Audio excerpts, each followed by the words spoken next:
ಕೆರೆಗೆ ಹಾರ. ಬರೆದವರು ಕಸ್ತೂರಿ ಬಾಯರಿ. ಮುಂಬಯಿಯ ಅಂಧೇರಿಯಲ್ಲಿರುವ ವೆಸ್ಟರ್ನ್ ಅಪಾರ್ಟ್ಮೆಂಟಿನ 15ನೇ ಮಹಡಿಯಲ್ಲಿ D86 ನಂಬರಿನ ಮನೆಯಲ್ಲಿ ಸಿಂಗಲ್ ಬೆಡ್ರೂಮಿನ 350 ಚದರ ಅಡಿಯಲ್ಲಿ ಬೆಳಗಿನ 4ಕ್ಕೆ ಎದ್ದು ನೀರು ಹಿಡಿದು ಗಂಡನಿಗೆ ಫ್ಯಾಕ್ಟರಿಗೆ ಹೋಗುವುದಕ್ಕೆ ಬುತ್ತಿ ಡಬ್ಬಿ, ಮಗಳು ವಿಟಿಯಲ್ಲಿರುವ ಕಾಲೇಜಿಗೆ ಹೋಗುವುದಕ್ಕೆ ಬುತ್ತಿ ಡಬ್ಬಿಗೆ ಚಪಾತಿ ಭಾಜಿ ಮಾಡಿ 7:15 ಹೊತ್ತಿಗೆ ಸೆಟದ ನಡುವನ್ನು ಸ್ವಲ್ಪ ಹಗುರಗೊಳಿಸಲು ಕಾಟಿನ ಮೇಲೆ ಅಡ್ಡಾದ ವಸುಂಧರೆಗೆ ಟ್ರಿನ್ ಟ್ರಿನ್ ಲಾಂಗ್ ಕಾಲ್ ಎಬ್ಬಿಸಿದಾಗ ಕಣ್ಣು ಮುಚ್ಚಿದ ರೆಪ್ಪೆ ಬಿಡಿಸಲಾಗದೆ ಜೋತಾಡುತ್ತಾ ಎದ್ದು ಬಂದು ಫೋನ್ ಎತ್ತಿದಾಗ ಆಯಿ ನವಲ್ಗುಂದಿಂದ ಧ್ವನಿಸಿದ್ದಳು.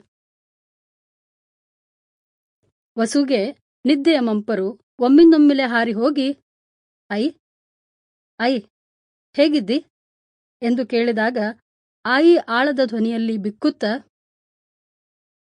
ನಿಮ್ ಭಾಗೀರಥಿ ಅತ್ಯ ಇವತ್ ಮುಂಜಾನೆ ಹೋಗಿಬಿಟ್ಲು.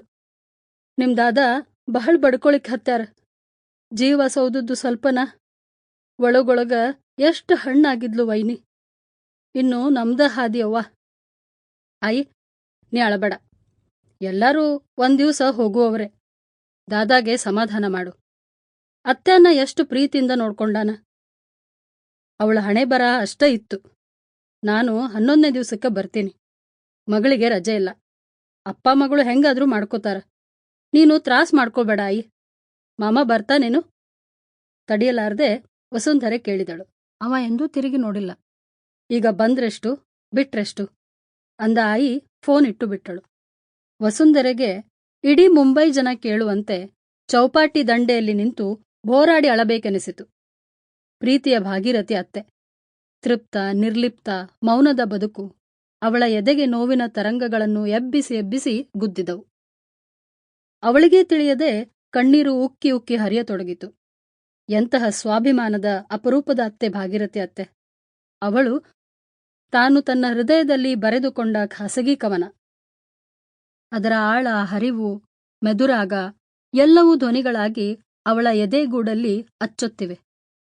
ವಸುಂಧರೆ ಬಿಕ್ಕುತ್ತಾ ಗಂಡನ ಫ್ಯಾಕ್ಟರಿಗೆ ಫೋನ್ ಮಾಡಿ ಸುದ್ದಿ ತಿಳಿಸಿದಳು. ಗಂಡ ವೆಂಕಟೇಶ ಹೆಂಡತಿ ಹಾಗೂ ಅವಳ ಭಾಗೀರಥಿ ಅತ್ತೆಯ ಸಾಮರಸ್ಯ, ಪ್ರೀತಿ, ಕಕ್ಕುಲತೆ ಮದುವೆಯಾದ ಈ 19 ವರ್ಷದಲ್ಲಿ ಪೂರ್ತಿ ಮನಗೊಂಡಿದ್ದ. ವಸು ಅಳಬೇಡ. ನಾಳೆ Sample complete. Ready to continue?